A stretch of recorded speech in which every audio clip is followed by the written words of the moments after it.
Olá, gente. Vamos continuar nosso estudo de ácidos e bases. Bem, a aula de hoje se refere à classificação de ácidos e bases. Existem muitos critérios para você fazer uma classificação dos ácidos ou das bases. O primeiro critério de classificação das bases é quanto ao número de íons OH- que a base contém. Grupos hidróxidos que uma base pode liberar quando for colocado em água. Monobase. Monobase quer dizer que vai ter apenas um grupo OH. Por exemplo, NaOH, hidróxido de sódio, só tem um OH, é uma monobase. Hidróxido de potássio, só tem um grupo OH, é uma monobase. Hidróxido de amônio, NH4OH, só tem um OH, é uma monobase. Agora, de base. De base quer dizer que vai ter dois grupos OHs. Exemplo, CaOH2 é o hidróxido de cálcio, ela é uma dibase. Hidróxido de ferro 2, FeOH2, tem dois grupos OHs, é uma dibase.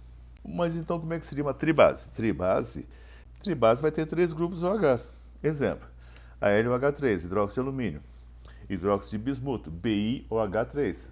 Uma tetrabase. Bom, tetrabase vai ter quatro grupos OHs, quatro hidróxidos. Então, é SNOH4. Então, o nome dessa fórmula é hidróxido de estanho 4. PbOH4 é hidróxido de chumbo 4. Então, se tiver quatro grupos OHs, vai ser chamado de tetrabase. De dezembro, quando o galo deu sinal e nasceu um menino Deus e uma noite de Natal.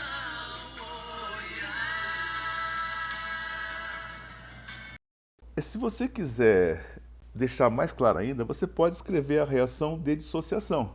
Então, assim, NaOH, você vai dissociar, vai separar Na+ do OH-. Então, você deve escrever depois da setinha o Na+ separado do OH-. Bom, liberou um OH, lógico, é uma monobase.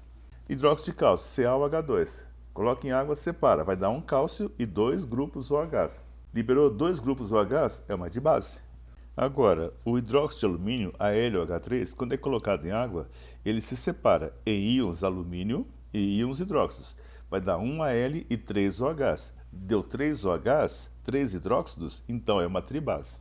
O PbOH4, que é o hidróxido de chumbo 4, quando você coloca em água, vai se separar em íon chumbo 4+, e 4 íons hidróxidos 4 OH-. Logo, isso aí vai ser uma tetrabase. Muito simples. Pra avisar os três reis santos que o menino Deus nasceu. A estrela do Oriente fugiu sempre dos judeus pra avisar os três reis santos que o menino Deus nasceu.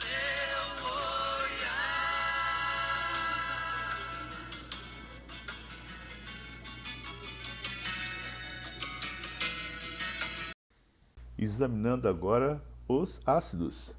Bem, quanto ao número de hidrogênios ionizáveis, ou seja, quando você coloca um ácido em água, ele separa o íon H+ do resto da fórmula. Então, pelo número de íons H+ que serão liberados, você classifica o ácido em monoácido, diácido, triácido, tetraácido. Vamos ver então alguns exemplos. Assim, HCl, ácido clorídrico, só tem um hidrogênio na fórmula. Então, na hora de colocar em água, vai liberar um H+. Então, ele é um monoácido. Ácido sulfúrico, tem H2SO4, tem dois hidrogênios na fórmula. Então, você vai falar assim, isso aí é um diácido. H3PO4 é o ácido fosfórico, é um triácido. Bom, muito bem, vamos escrever as reações de ionização. Bem, na reação de ionização, o HCl se separa em H+ e Cl-.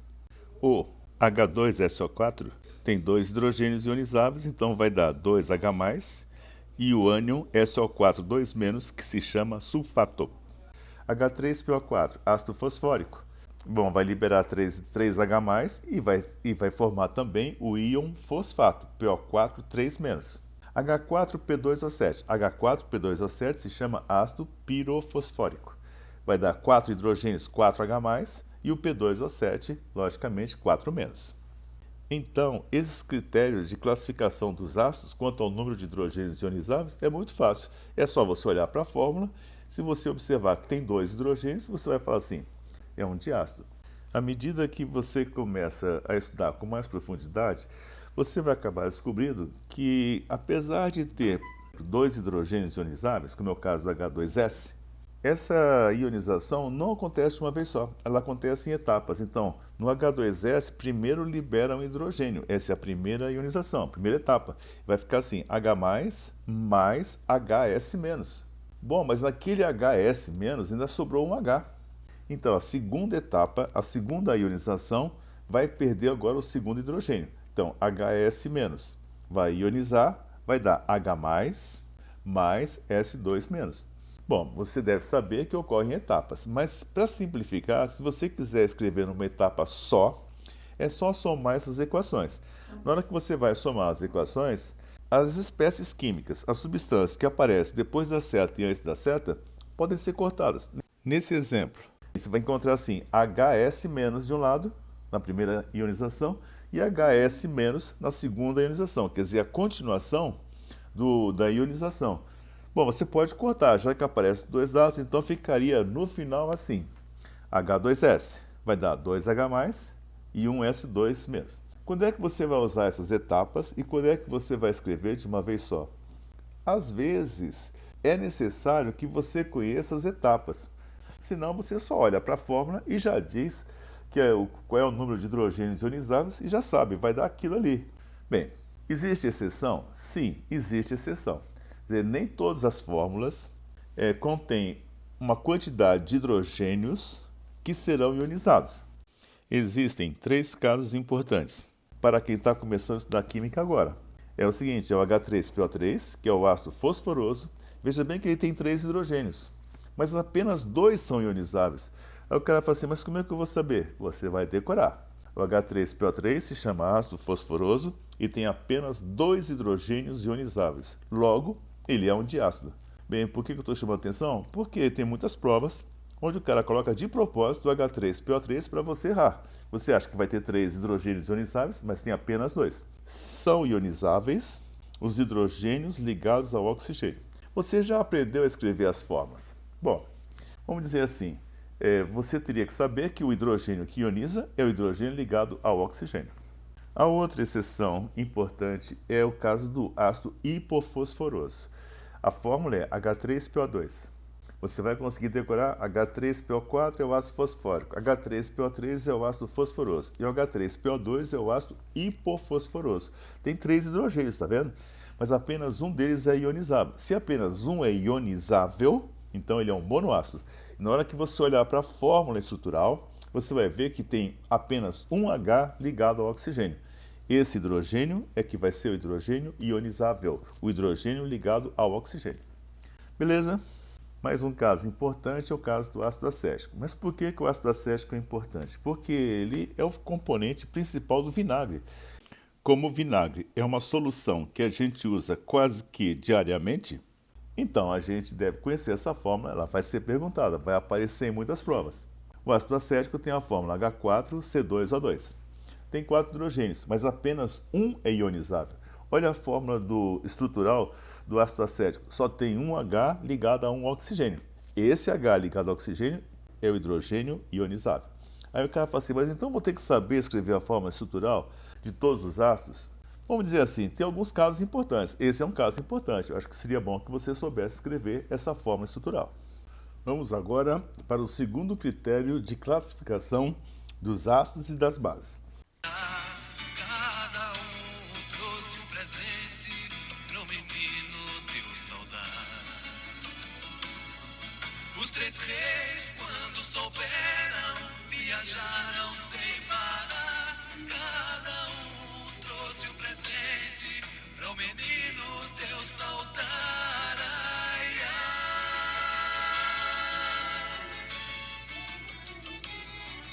Nesse instante, no ranchinho. O segundo critério de classificação é com relação à solubilidade dos ácidos e das bases. Então, eu queria que vocês guardassem de cara assim. Os ácidos, em geral, são solúveis. E as bases, em geral, são insolúveis. Quando a gente fala em geral, quer dizer que vai ter casos que não vai seguir a regra. Mas, em princípio, é assim. Ácido solúvel, base insolúvel. Então, vamos começar examinando quais são as bases solúveis. São poucas. São as bases metais alcalinos que são solúveis. Hidróxido de sódio, hidróxido de potássio, hidróxido de lítio, rubídio. Mas as bases importantes mesmo são hidróxido de sódio e hidróxido de potássio. Entre as bases dos metais alcalinos terrosos, estão lembrados? Berílio, magnésio, cálcio, estrôncio, bário e rádio. A base bem solúvel é o hidróxido de bário. Hidróxido de bário é uma base bem solúvel. Bem, mas o hidróxido de cálcio que vocês conhecem, é a cal hidratada, é o hidróxido de cálcio. Essa substância, ela tem uma solubilidade pequena, ela é pouco solúvel. E vocês devem conhecer também o leite de magnésia, o MgOH2, é o hidróxido de magnésio, ele é bem insolúvel. Então, o hidróxido de bário é bem solúvel, o hidróxido de cálcio é um pouco solúvel, o hidróxido de magnésio é quase insolúvel totalmente. Beleza, então e agora a única base, a outra base solúvel, quer dizer, que faz parte das exceções, é o hidróxido de amônio, ou simplesmente amônia, quando coloca em água, forma-se o hidróxido de amônio. Tá bom. Aí o cara fala assim, hidróxido de alumínio. Não, alumínio é metal alcalino? Não. Alumínio é metal alcalino terroso? Não. Então, hidróxido de alumínio vai ser insolúvel. Essa é a regra. As bases são insolúveis. Hidróxido de cobre 2, CuOH2, insolúvel. Somente as bases de metais alcalinos e de alguns alcalinos terrosos tem alguma solubilidade. A base dos metais alcalinos são bem solúveis, como é o caso do hidróxido de sódio, hidróxido de potássio. As bases metais alcalinos terrosos varia. O hidróxido de magnésio é quase insolúvel, o hidróxido de cálcio é quase solúvel e o hidróxido de bário é bem solúvel já. E finalmente hidróxido de amônio. Hidróxido de amônio é uma base muito conhecida, você deve saber, é uma base bem solúvel. E as demais bases são insolúveis, ok? Se no lanchinho passou a estrela da guia, visitou todos os presentes, onde o menino dormia.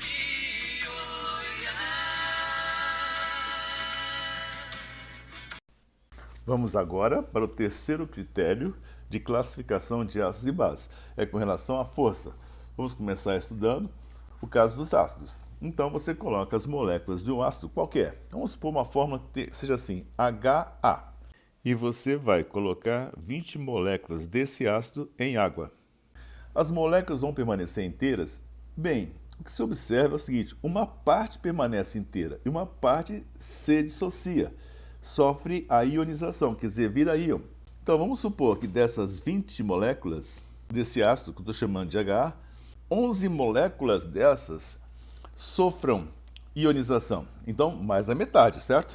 Era 20. Então, se das 20, 11 sofrem ionização, quer dizer que ainda vão restar 9 moléculas inteiras. Tá bom. Aí eu pergunto, qual é o grau de ionização? Quanto se ionizou em porcentagem? Então, você vai fazer assim.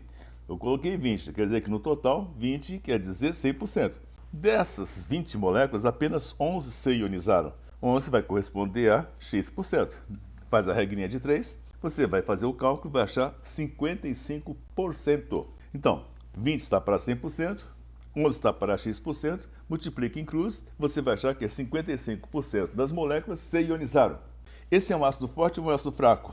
Esse é um ácido forte. Quando mais de 50% das moléculas se ionizam, você chama de ácido forte. Então, essa palavra força está associado à ionização. Ionização. Então, ficou estabelecido um certo critério. Qual é esse critério? É o seguinte, quando a ionização é bem pequenininha, de 0 até 5%, você chama de ácido fraco. Quando for entre 5% e 50%, você chama de ácido moderado ou semiforte. E quando for acima de 50%, aí você já chama de ácido forte. Tá certo?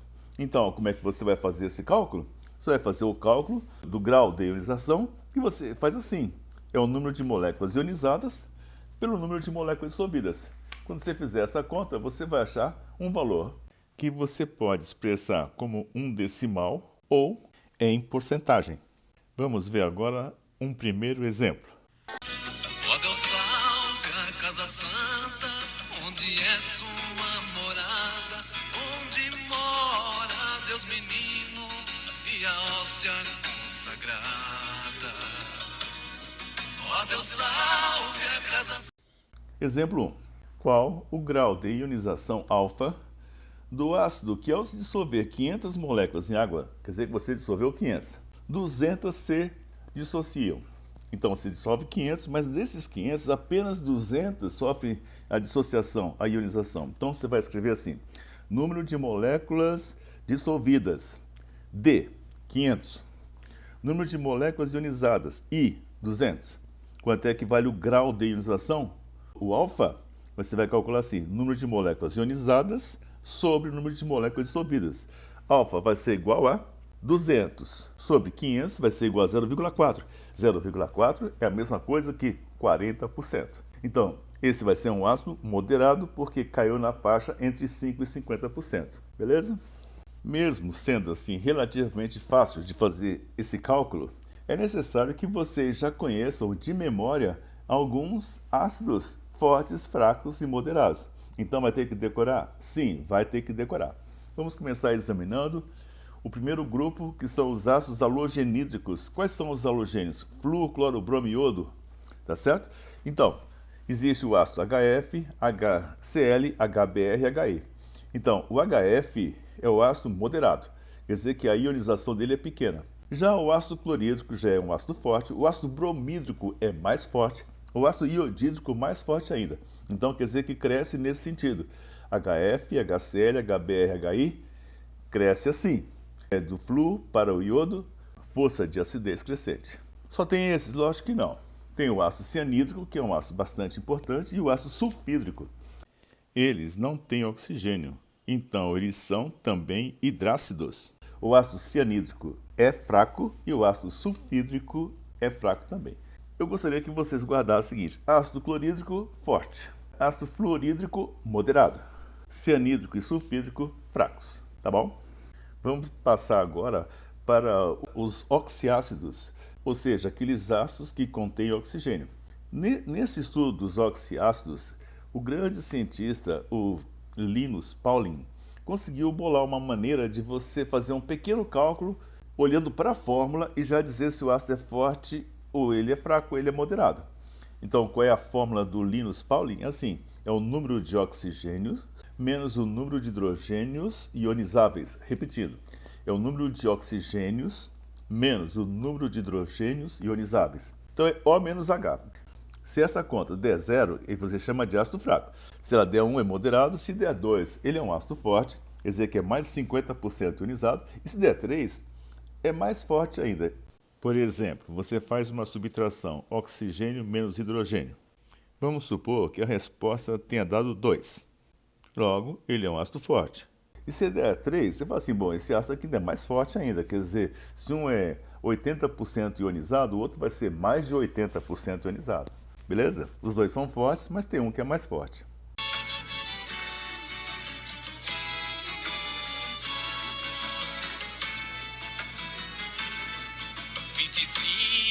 De dezembro, quando o galo deu sinal que nasceu o menino Deus de uma noite de Natal.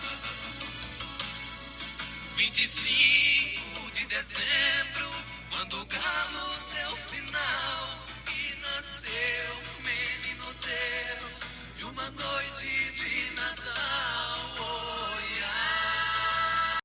Vamos ver então o exemplo 2.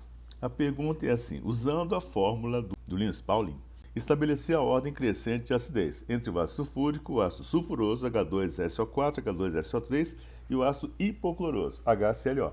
Então, vamos aplicar a fórmula do Linus Pauling. Vai ficar assim: número de oxigênios menos número de hidrogênios ionizáveis, H+, tá? Então vai ficar H2SO4 tem 4 oxigênios, menos 2 hidrogênios, 4 menos 2 dá 2. Deu 2, é um ácido forte, é só olhar a tabelinha de força aí. H2SO3 é o ácido sulfuroso, 3 menos 2 dá 1. Então, se deu 1, esse ácido é um ácido moderado. E o ácido hipocloroso, H1ClO1. Então, vai ficar assim: tem um oxigênio e tem um hidrogênio. 1 menos 1 dá 0. Então, esse é um ácido fraco.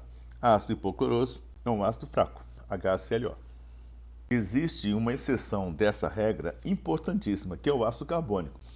O ácido carbônico, se você aplicar a fórmula do Linus Pauling, vai ficar assim, 3 oxigênios menos 2 hidrogênios, 3 menos 2 vai dar 1, então daria moderado. Ele não é moderado, ele é um ácido fraco. É importante que vocês saibam que todos os refrigerantes contêm ácido carbônico, que no final vai dar o gás carbônico, vai formar aquelas bolhas que vai dar aquela sensação de frescor dos refrigerantes. Então nós tomamos ácido carbônico em todos os refrigerantes, na água com gás, na cerveja, na champanhe, em todos esses líquidos que parece que tem alguma coisa borbulhando, aquilo ali é o gás carbônico que veio do ácido carbônico que está dissolvido naquele líquido. Então o ácido carbônico está presente em vários líquidos que nós bebemos. Bem, ele é um ácido fraco. Ainda bem que ele é um ácido fraco, porque nós usamos muito ácido carbônico, ingerimos muito ácido carbônico. Para a gente finalizar então a lição de hoje, vamos examinar a força das bases. Fugiu sempre dos judeus pra avisar os 3 reis santos que o menino Deus nasceu. A estrela do Oriente fugiu sempre dos judeus pra avisar os 3 reis santos. As bases são compostos iônicos. Então, se eles são compostos iônicos, quando eles são colocados em água, eles se separam imediatamente. Já durante a dissolução, vai dissolvendo e já vai separando. Então, a dissociação dos compostos iônicos, ela é sempre total, porque se você colocar 20 fórmulas, na hora que elas se dissolverem, essas 20 fórmulas vão se separar, vão se dissociar. Então, quer dizer que sempre que é um composto iônico, como é o caso das bases, a maioria das bases é desse jeito, o grau de dissociação é total. Então, esse não é o critério para você fazer uma classificação da força. Então, você deve saber o seguinte, se ele for muito solúvel, é 100% de dissociação, certo? Então, todas as fórmulas vão se dissociar. Mas se ele for pouco solúvel, aquelas poucas fórmulas que se dissolveram vão se dissociar. Bom, então nós estamos mais preocupados com a quantidade de partículas dissolvidas. Então, no caso das bases, aquele critério usado para os ácidos, que é o grau de ionização, não vai valer. Por quê? Sempre que você dissolve uma base, ela se dissocia totalmente. Então, o que vai valer é a solubilidade. Se for uma base muito solúvel, é uma base forte. Por exemplo, hidróxido de sódio é uma base solúvel. Então, ela é uma base forte. Já o hidróxido de alumínio é uma base fraca. Ele é uma base pouco solúvel, logo ele é uma base fraca. Então, a gente vai usar apenas o critério da solubilidade. Bem, todas as bases funcionam assim, todos os compostos iônicos se comportam dessa maneira. Mas existe base que não é iônica, como é o caso da amônia. A amônia é uma base molecular. Na hora que coloca na água, ela não se parte. Ela vai, inclusive, fazer uma reação com a água, tirar o hidrogênio da água, e aí vai formar o amônio mais o hidróxido. Então, ela é um pouco diferente das outras bases. Bem, então a regra geral é o seguinte. Nas bases, você vai usar a solubilidade como critério. Muito solúvel, muito forte. Pouco solúvel, muito fraco. Caso da amônia e outras bases semelhantes à amônia. Vai depender da reação com a água. A amônia é uma base fraquíssima. Ela se dissolve, mas reage muito pouco com a água. A reação que ocorre com a água é muito pequena, então vai haver a formação de poucos íons. Logo, a amônia é uma base fraca. Bem, agora está na hora de você fazer um pouquinho de exercício. Bom trabalho!